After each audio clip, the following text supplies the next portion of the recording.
Hello everyone, welcome to paediatrics classes by Gajendra. तो आज का हमारा टॉपिक रहेगा वाइटल साइंस। जो फिजिकल एग्जामिनेशन है वो देखेंगे। सबसे पहले हम देखते हैं वाइटल साइन। जो हम नॉर्मल एडल्ट का वाइटल साइन लिखते हैं तो उसमें सीक्वेंस होता है TPR BP। ये एडल्ट का हो गया। जब हम बच्चे का लेंगे, न्यूबॉर्न का लेंगे तो RPT। एडल्ट का क्या रहा TPR और न्यूबॉर्न का क्या रहा RPT। ठीक है। Sequence of assessment in the newborn is respiration, pulse, temperature. RPT और लास्ट में ब्लड प्रेशर आ गया। रेस्पिरेशन होता है 40 से 60 साइकिल पर मिनट, 40 से 60 ब्रीथ पर मिनट। पल्स रेट होता है 120 से 160 बीट्स पर मिनट। टेम्परेचर होता है 36.5 से 37.5 डिग्री सेंटीग्रेड। बीपी होता है 60 से 80 के बीच में रेंज। जो रेंज होती है इसकी 60 से 80 के बीच में होती है। और डायस्टोलिक की होती है 40 से 50। सिस्टोलिक की रेंज कितनी होगी 60 से 80 और डायस्टोलिक कितनी होगी 40 से 50। जो नॉर्मल एडल्ट का होता है वो होता है 120 से 80। इसका अपनी हाफ किया तो क्या आया 60 और इसका हाफ किया तो कितना आया 40। तो ऐसे याद रखो 40 से 60, 10 ऊपर बढ़ा दो 10 नीचे बढ़ा दो। तो ये इसका रेंज होता है एक प्रकार से। फिफ्थ वाइटल साइन हो गया पेन। लेकिन जो बच्चा होता है न्यूबॉर्न होता है वो हमें पेन के बारे में बता नहीं सकता कि उसकी इंटेंसिटी क्या है। तो हम विजुअल जो एनालॉग स्केल है उसके द्वारा पेन का स्टेटस है वो चेक करते हैं। इसके बाद आ गया ब्लड वैल्यूज। ब्लड वैल्यूज में हम देखेंगे RBC, WBC, प्लेटलेट्स वगैरह। तो RBC काउंट कितना हो गया 6 से 8 मिलियन पर मिलीमीटर क्यूब। तो 6 से 8 मिलियन पर mm क्यूब हो गया। WBC काउंट हो गया 10 से 17,000 mm क्यूब। और प्लेटलेट्स हो गए 3 से 3.4 lakh mm cube. Blood volume 80 ml पर kg। यदि बच्चा प्रीटर्म होता तो प्रीटर्म में जो ब्लड वॉल्यूम मिलता हमें वो होता 90 ml पर kg। ये प्रीटर्म का होता। ये बच्चा अभी टर्म है तो इसका 80 ml पर kg है। अब हम देखेंगे फिजिकल एग्जामिनेशन ऑफ न्यूबॉर्न। आज हम पढ़ेंगे हेड और आई के बारे में। जब फिजिकल एग्जामिनेशन स्टार्ट करते हैं तो सबसे पहले हम हेड से स्टार्ट करते हैं। तो असेस द हेड सरकमफ्रेंस, जो बेसिकली 33 से 35 होता है। और जो इसकी रेंज होती है वो 34 सेंटीमीटर होती है। Assess the length of head, जो हेड की लेंथ है वो असेस करेंगे जो कि 1/4 होती है नॉर्मल बॉडी लेंथ से। अब हमने नॉर्मल जो बॉडी की लेंथ है वो देखी थी 50 सेंटीमीटर थी। यदि हेड की लेंथ देखें तो इसकी 1/4 कितनी हुई 12.5 centimetre. Examine for the presence of caput section in सिपल haematoma. इसके बारे में डिस्कस हम आगे करेंगे। ये जो कॉमन बर्थ इंजरी है हेड की वो है। इसके बाद आगे स्विचर्स। हेड में स्विचर कौन कौन से प्रेजेंट होते हैं। एक होते हैं स्विचर, एक होते हैं फोंटानिल्स। तो switcher at the birth absent रहते हैं ताकि डिलीवरी या बेबी की वो इजी हो जाए। और फोंटानिल्स है वो प्रेजेंट होते हैं एट द बर्थ। सबसे पहले देखते हैं स्विचर। स्विचर क्या होता है 4 टाइप के स्विचर होते हैं। मेटोपिक स्विचर, कोरोनल स्विचर, सेजाइटल और लेम्बोइड। जो मेटोपिक होता है वो फ्रंटल बोन के बीच में होता है। कोरोनल होता है वो फ्रंटल बोन और पैराइटल बोन के बीच में होता है। ये हम डायग्राम की मदद से देखते हैं।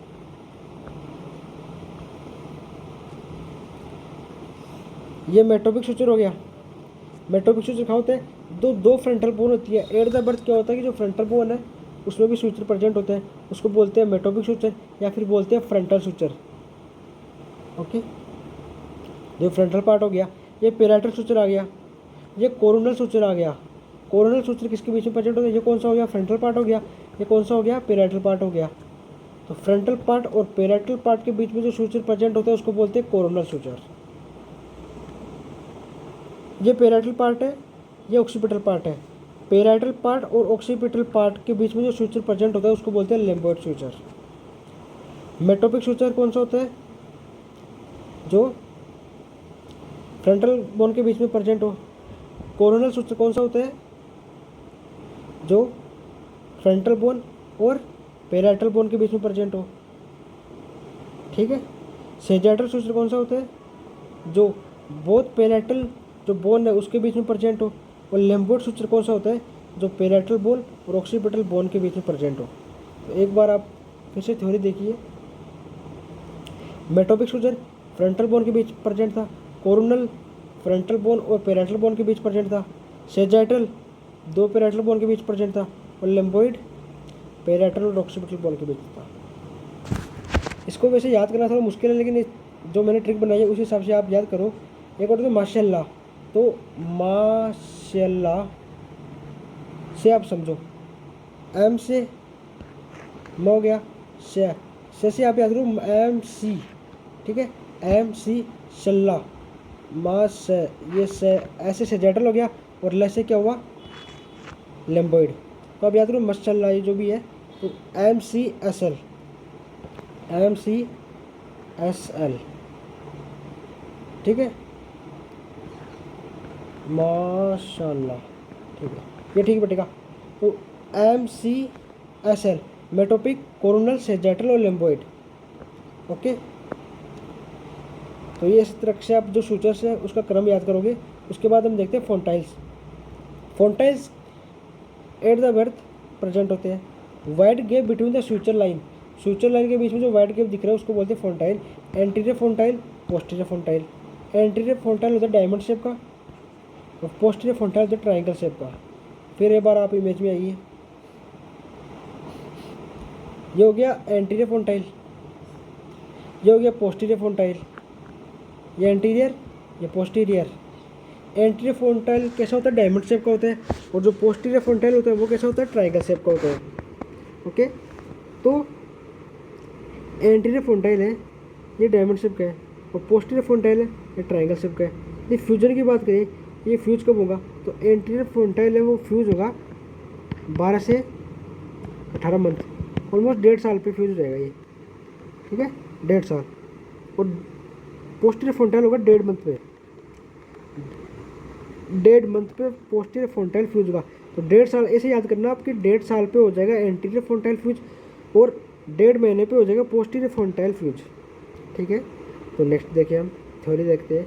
एंटीरियर फोंटाइल डायमंड शेप का होता है, जिसकी संख्या 1 होती है, फ्यूज हो जाता है 12 से 18 मंथ पे, ऑलमोस्ट 1.5 मंथ पे हो जाता है। पोस्टीरियर फोंटाइल होता है 1, जिसकी जो शेप होती है वो होती है ट्राइंगल, और ये फ्यूज हो जाता है 6 वीक पे, यानी 1.5 मंथ याद रखना आप। स्पिनोइड, स्पिनोइड होता है 2 फोंटाइल्स, एस से स्पिनोइड, एस से 6, ठीक है, तो ये होता है 6 मंथ पे फ्यूज, 6 से याद रखना आप, स्पिनोइड से याद रखना 6। तो स्पिनोइड फोंटाइल हो जाता है 6 मंथ पे क्लोज, और होता है मेस्टोइड फोंटाइल, मेस्टोइड फोंटाइल होता है 6 से 18 मंथ पे क्लोज, ठीक है। तो इस प्रकार टोटल 6 फोंटाइल हमने देख लिए। कितने परसेंट होते हैं, 6 फोंटाइल आर प्रेजेंट। एक होता है क्रेनियोसाइटोसिस, क्रेनियोसिनोस्टेसिस, क्रेनियोसिनोस्टेसिस, ये क्या होता है, premature closure of suture line and fontanelle. यदि कोई फोंटाइल्स है या सूचर है, वो यदि प्रीमेच्योर, यदि जो उसका टाइम है उससे पहले यदि क्लोज हो जाए, प्रीमेच्योर क्लोजर, ठीक है। एक्स्ट्रा यूटेराइन लाइफ में डिलीवरी होने के बाद यदि ऐसी दिक्कत हो रही है तो उसको बोलेंगे क्रेनियोसिनोस्टेसिस, ठीक है। समझ में आ गया क्रेनियोसिनोस्टेसिस। अब देखते हैं कैपुट सेक्सेडिनम और सिफेल हेमाटोमा, जो कि कॉमन बर्थ इंजरी है, जो कि स्टार्टिंग में मैंने आपको बताया था। तो कैपुट सेक्सेडिनम और cephalhematoma, fluid is accumulated when scalp and periosteum. तो फ्लूइड कहाँ प्रेजेंट होता है, fluid is present between scalp and periosteum. Scalp होगा और पेरियोस्टियम है, उसके बीच में क्या प्रेजेंट होगा, फ्लूइड प्रेजेंट होगा। यहाँ क्या प्रेजेंट होगा, हेमेटोमा। हेमेटोमा क्या होता है, blood, blood is accumulated between the bone and periosteum, ठीक है। पहले डायग्राम देखो इसका पेपर, ये रहा पेरियोस्टियम, ठीक है, ये वाला, ये हो गया स्कैल्प, जो बाहर की लेयर है वो होती है स्कैल्प, ये पेरियोस्टियम हो गया, ये बोन हो गई। अब कैपुट सेक्सेडिनम है तो एडिमा प्रेजेंट हो रहा है, यानी फ्लूइड का एक्यूमुलेशन हो रहा है, कहाँ हो रहा है, स्कैल्प और पेरियोस्टियम में। जब स्कैल्प और पेरियोस्टम में फ्लूइड का एक्युमुलेशन हो जाए और एडिमा फॉर्मेशन हो तो उसको बोलते हैं कैपुट सक्सेडिनम। और जब ब्लड यदि एक्युमुलेट हो रहा है, ब्लड का हेमोटोमा बन रहा है, तो उसको बोलेंगे सिफेल हेमोटोमा, जो कि डेंजरस कंडीशन भी हो सकती है इन फ्यूचर। अब आप देखिए वो, और ये एक सूचर लाइन है, ये सूचर लाइन है सेजाटो सूचर लाइन। यदि इसको क्रॉस कर दिया, सेजाटो सूचर किसके बीच में प्रेजेंट होता है? पेराइटल बोन के बीच में। मैंने बताया था आपको माशाल्लाह उस हिसाब से याद करना आप। तो MC, उसके बाद में आ गया MCL/SL, ठीक है, तो सेजाटर ले रहा, तो सेजाटर सूचर को क्रॉस लाइन नहीं कर रही, ये लाइन सेजाटर सूचर को क्रॉस कर रही है, तो मतलब ये सूचर को क्रॉस कर जाती है ये लाइन यहाँ से, ठीक है, इतना एक्युमुलेट फ्लूइड हो जाता है, जबकि ये लाइन सूचर को एक्युमुलेट नहीं कर पाती है। ओके, अब एक बार थोड़ी देखो आप, fluid is accumulated between scalp and periosteum oedema. Fluid is accumulated between the bone and periosteum. जब बोन और पेरियोस्टियम के बीच में ब्लड एक्युमुलेट हो रहा है, सॉरी, तो ब्लड एक्युमुलेट होगा तो उसको बोलेंगे haematoma. It occurs due to improper venous drainage. यदि वीनस का ड्रेनेज नहीं हो पा रहा, ब्लड आ रहा है लेकिन प्रॉपर जो ड्रेनेज है वापस वो नहीं हो रहा, इसके कारण it occurs due to rupture of minor veins. यदि माइनर वेन रप्चर हो जाएगी तो सिविल हेमेटोमा कंडीशन देखने को मिलेगी। इट कैन ओकर्स, ये बेसिकली तब होता है जब कोई इंस्ट्रूमेंटल फोर्सेप्स डिलीवरी कर होती है पेशेंट की, तब ये ज़्यादा देखने को मिलता है। जैसा कि मैंने आपको बताया था कि it can cross the suture line, जो सिफेल जो कैपुट सक्सेडिनम है सूचर लाइन को क्रॉस कर सकता है, बट ये क्रॉस नहीं कर पाएगा। इट अपीयर्स एट बर्थ, ये बर्थ के टाइम में प्रेजेंट रहता है लेकिन ये appear after birth. Self result हो जाता है, कोई ट्रीटमेंट की आवश्यकता नहीं है, विद इन 72 आवर्स या फिर 2 से 3 दिन में ये ठीक हो जाएगा। इफ़ माइनर हेमेटोमा है यहाँ पे तो क्या होगा, कोई दिक्कत नहीं है, नो इंटरवेंशन की रिक्वायर्ड है यहाँ पे। यदि हेमेटोमा थोड़ा मेजर है, वो ब्लीडिंग ज़्यादा हो रही है पेशेंट को, तो हमें सर्जरी से उसको हेमेटोमा को रिमूव करना पड़ेगा और सर्जिकल ट्रीटमेंट देना पड़ेगा। जब एडिमा का फॉर्मेशन होता है तो ये सॉफ्ट होता है, कंप्रेसेबल होता है, ठीक है, और लेकिन ये होता है हार्ड और नॉन कंप्रेसेबल। यहाँ पे हेमेटोमा बन रहा है तो हेमेटोमा एक हार्ड है, नॉन कंप्रेसेबल है। Size does not increase after birth, इसकी साइज है वो बर्थ के बाद इंक्रीज नहीं होती है, बट इसकी साइज है बर्थ के बाद इंक्रीज होती रहती है। ये थोड़ी सीवियर हो सकती है, ये नहीं है। यदि हेमेटोमा यदि मेजर है तो ये सीवियर हो सकती है, बाकी ये नहीं है। और आफ्टर हेमेटोमा जब ये डिजोल्व हो जाता है तो ये जॉन्डिस में कन्वर्ट हो सकता है, पेशेंट को जॉन्डिस हो सकता है, ठीक है, क्योंकि जो बिलीरुबिन है, बिलीवर्डिन है, वो ब्लड से बाहर निकलेगा इसलिए, ठीक है। नेक्स्ट देखिए आप, ये डायग्राम है जो कि आप देख लीजिए। तो ये स्कैल्प हो गया, जब एडिमा फ्लूइड प्रेजेंट हो रहा है, ये कहाँ पे हो रहा है, स्कैल्प और पेरियोस्टियम, और इसमें कहाँ हो रहा है, पेरियोस्टियम और बोन, ठीक है। ये 3 वर्ड आपको याद रखने हैं। आई एग्जामिनेशन, इसके बाद रहा आई एग्जामिनेशन। आई का जब एग्जामिनेशन करेंगे, सबसे पहले आ गया अपना हेड, और हेड के बाद हमारे पास आया eye. Assess the eyeball if absent is known as anophthalmia, is known as anophthalmia, ठीक है। आई शुड बी क्लियर, जो आई है वो क्लियर होती है। रेडनेस, ड्रेनेज ऑफ आई, ये मतलब रेडनेस हो रही है, कोई सिक्रेशन वगैरह ड्रेन हो रहा है वहाँ से, तो ये कहाँ होगा, इन्फेक्शन कंडीशन में होगा। एक इन्फेक्शन है ऑप्थेलेमिया नियोनेटरम, जो कि बेसिकली न्यूबॉर्न के अंदर हो सकता है, मोस्ट कॉमन है ophthalmia neonatorum, caused by Neisseria gonococci, Neisseria gonococci most common infection, जिसके ड्रग ऑफ चॉइस रहेगी इरिथ्रोमाइसिन। नियोनेटल कंजक्टिवाइटिस, तो नियोनेटल कंजक्टिवाइटिस किसके द्वारा कोज होता है, क्लेमाइडिया ट्रेकोमेटिस, सी से कंजक्टिवाइटिस और सी से क्लेमाइडिया। तो neonatal conjunctivitis caused by chlamydia ट्रेकोमेटिस। Drug of choice क्या है, सिल्वर नाइट्रेट, टेट्रासाइक्लिन, ठीक है, सिल्वर नाइट्रेट और टेट्रासाइक्लिन। यदि आई येलो कलर की है तो ये इंडिकेट करेगा जॉन्डिस को। जब हम प्यूपिल का एग्जामिनेशन करेंगे तो उसका एग्जामिनेशन के लिए होता है पियरला, पियरला एग्जामिनेशन करते हैं, PERRLA, पियरला। पियरला मतलब पी से प्यूपिल, ई से इक्वल, आर से राउंड, आर से reactive to light and accommodation. मतलब जो प्यूपिल है वो इक्वल है दोनों आँख की। जब दोनों आँख की प्यूपिल इक्वल है, राउंड शेप में है, और यदि राइट के प्रति ये रिएक्टिव है, उसके प्रति अकोमोडेट है, अकोमोडेट मतलब कोई भी ऑब्जेक्ट हो तो फोकस पूरा उस ऑब्जेक्ट की तरफ हो, तो pupil equal round reactive to light and accommodation, focus on object, PERRLA पियर लॉ। Assess red reflex, red reflex में होता है कि एक रेड लाइट है is applied on the eye में रेड लाइट अप्लाई करेंगे, यदि इंटरनल पार्ट है वो रेड शो हो रहा है ड्यू टू लाइट, तो ये होती है नॉर्मल फाइंडिंग। यदि absence of red reflex is indicate congenital cataract. Basically होता है रूबेला जो इन्फेक्शन है मदर को हो जाए तब ये होता है। तो बेबी में क्या होगा, कंजेनिटल रूबेला सिंड्रोम। यदि मदर को बिफोर 1 से 3 मंथ ऑफ प्रेगनेंसी रूबेला की वैक्सीन लगा दी जाए तो ये नहीं हो पाएगा। तो कंजेनिटल कैटरेक्ट होता है रूबेला जो रूबेला इन्फेक्शन उसके कारण, और न्यू बोर्न में होता है congenital rubella syndrome. Congenital cataract, deafness और पेटेंट डक्टर आर्ट्रियोसिस एक हार्ट की डिजीज़ है जो कि हम कार्डियोवास्कुलर सिस्टम में पढ़ेंगे। इसके बारे में बेसिक बताता हूँ मैं आपको। जैसे ये हार्ट है और यहाँ से निकलती है पल्मोनरी आर्टरी और यहाँ से निकलता है aorta.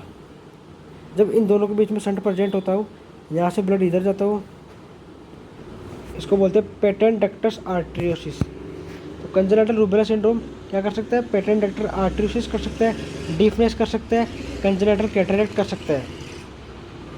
Absence of red reflex, congenital cataract. ठीक है, एक बार फटाफट रिवीजन कर लेते हैं इसका।